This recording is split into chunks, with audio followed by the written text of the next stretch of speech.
Hola, hola, muy buenos días. Sean todos bienvenidos una vez más a nuestro encuentro, sí, a nuestra cita ya pactada desde hace semanas, donde podemos acercarnos a la palabra del Señor, donde podemos aprender, descubrir, acercarnos un poquito más a todas esas revelaciones maravillosas que presenta la Biblia para ti y para mí. Quiero en esta mañana acercarme a un tema muy interesante, un tema que camina sobre la realidad de la Escritura de principio a fin, y es un tema que nos mueve, nos impulsa a vivir en un nuevo nivel. Sí, es el título que le damos a esta sencilla reflexión: viviendo en un nuevo nivel, donde encontramos que entendemos por la premura, las situaciones, las características propias que asumimos en la Escritura, vemos la realidad y la necesidad de vivir la presencia de Dios como Dios espera, como Dios demanda, como Dios intencionalmente quiere y anhela que tú y yo como sus hijos la vivamos.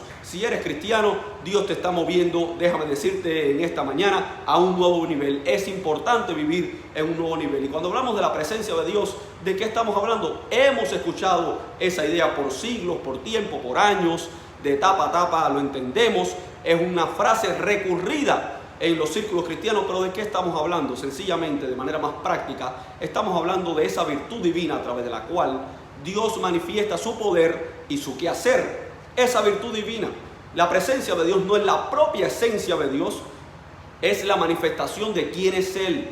La esencia del Dios es el todo, es su todo, y ese todo se compone y lo abraza, lo encierra su propia persona, pero la presencia es la manifestación visible de quién es Él. Y cuando vamos a libros como Mateo, el evangelista Mateo cita en el capítulo 4 que Jesús, dice la Escritura, que fue guiado por el Espíritu, pero que vivió en la experiencia del desierto, de la tentación que asumió allí bajo la cobertura de Satanás. Dice la Escritura que aunque fue tentado, salió lleno del Espíritu, y es una de las realidades fundamentales que nos abraza a aquellos que somos creyentes y nos anima, porque en medio de la más dura dificultad que podamos enfrentar, siempre tenemos la certeza de que la presencia de Dios está con nosotros, y Dios anhela movernos a un nuevo nivel donde la presencia del rectoree, gobierne y dirija nuestras vidas. Lleno del Espíritu, lleno de la presencia de Dios son sinónimos que encontramos en la Escritura comúnmente. Ahora, ¿cuándo un creyente es lleno del Espíritu o lleno de la presencia de Dios?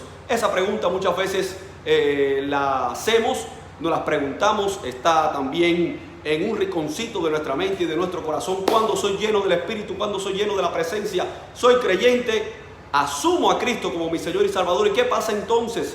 Ciertamente entendemos y respetamos criterios diversos, pero entendemos que cuando le rendimos nuestro pleno corazón, nuestro total gobierno al Señor, cuando rendimos toda nuestra vida al Señor, cuando Él comienza a tener el control absoluto, cuando le damos parte, le damos la oportunidad de que Él sea el que dirija nuestros pasos, nos sujetamos plenamente a su total control y dominio, cuando nos rendimos plenamente en cuerpo, alma y espíritu a su voluntad, entonces comienza a pasar en nosotros un proceso donde empezamos a transicionar, y Dios comienza por medio de su espíritu a fluir a lo largo y ancho de todos nosotros, y comenzamos a dejar de vivir conforme a nuestros criterios, conforme a nuestras costumbres, conforme a nuestros deseos, y allí, plenos, comienza el Espíritu de Dios a rectorear nuestra mente. Una vez entendido esto, una vez establecido esto, salta la pregunta: ¿pero por qué es importante para un creyente hoy en pleno siglo XXI, con tantas demandas, con tantos retos, con tantas situaciones por resolver? ¿Por qué, pastor, es importante ser lleno del Espíritu de Dios, vivir la presencia de Dios a tal nivel, a tal punto como usted está tratando de transmitir? Porque, queridos, es la única manera. No podemos ser cristianos pensando que vamos a luchar con el escenario espiritual que gobierna este mundo de lejos, a la distancia. No, eso no es lo que Dios espera de ti y de mí, y por tal razón la presencia de Dios en nuestra vida hace cosas maravillosas. ¿Lo quieres entender un poquito mejor? Te invito a ir al libro de Marcos, donde en el capítulo 5 encontramos esta realidad plasmada. En el video anterior veíamos algo acerca de la mujer que tuvo 12 años con aquel flujo de sangre y cómo Jesús la sanó. Pero en ese propio capítulo encontramos un momento antes que Jesús estaba regresando de Gadara, luego de haber liberado al endemoniado gadareno, como presenta la Escritura. Y una vez que él regresa de Gadara, ahí se encuentra con una multitud que lo está esperando para encontrarse con él. Y ciertamente hay un hombre que se abre paso en medio de aquella multitud, y aquel hombre responde al nombre de Jairo.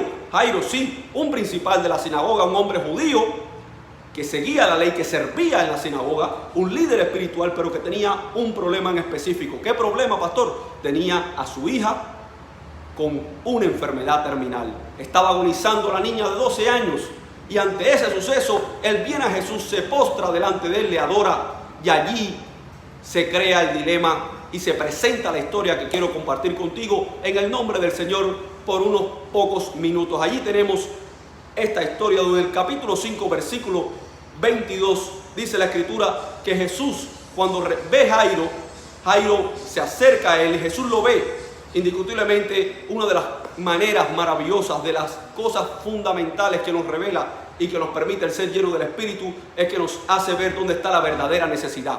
Había una gran multitud que agolpaba a Jesús, había una gran multitud que le seguía. Sin embargo, Jesús no se concentró en ese gran número de personas que estaban allí, tal vez por ver su apariencia, tal vez por curiosidad, porque había sanado, había restaurado la vida de un endemoniado. Sin embargo, hay un hombre que se acerca con una dura necesidad, y a ese Jesús le apunta, Jesús le ve, Jesús se acerca a él, y una vez que se acerca a él, dice la Escritura que este hombre le transmite su necesidad. La presencia de Dios es fundamental para ti, joven, para mí, para todo aquel que es creyente, que vive en un siglo como este, que vive bajo la cobertura de tantas fuerzas espirituales, para poder, porque por medio de ellas Dios nos hace ver dónde está la verdadera necesidad.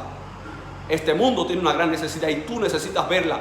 Yo necesito verla para poder brindarle a este mundo la solución que está a nuestro alcance, lo que podemos hacer para que sea un espacio mucho mejor. Lo otro que aprendemos también, según el versículo 23, es que este hombre vino a él siendo un líder religioso que adoraba a Dios, pero que no tenía una relación directa con él. Sin embargo, aprendemos que cuando la presencia de Dios gobierna una vida, eso abre las puertas de la fe aún para aquellos que no creen. Jairo no tenía una relación con Cristo, sin embargo, se acercó a él, le adoró y le buscó como Señor. Aún aquellos que no creen van a venir a la fe por medio de la presencia de Dios evidente en tu vida y en mi vida. Y te quiero dejar con esta: la presencia de Dios hace que se potencie tu discernimiento espiritual. Inmediatamente que Jesús escuchó a Jairo, Jesús le siguió. Jesús estaba convencido que ahí había un problema serio por resolver, donde su gloria se podía manifestar. Así que no lo dilates más. Vive la presencia de Dios, acércate, no lo disimules, no lo disminuyas, no lo dejes para mañana. Hoy es la gran urgencia que la iglesia tiene. Este mundo necesita una iglesia que busque la presencia de Dios, que se anime, que le vincule, que se despierte en las madrugadas, en las noches, a toda hora, anhelando que algo diferente pase, porque Dios ha derramado su presencia sobre todos aquellos que le aman, que le sirven, y en ese grupo estás tú y en ese grupo estoy yo. Un abrazo fortísimo, muchísimas bendiciones en esta semana. Continuaremos tratando el tema y que la paz del Señor sea contigo. Recuerda que mi nombre es Arley González y esta no es otra cosa que otra maravillosa oportunidad para servirte. Un abrazo y muchas bendiciones.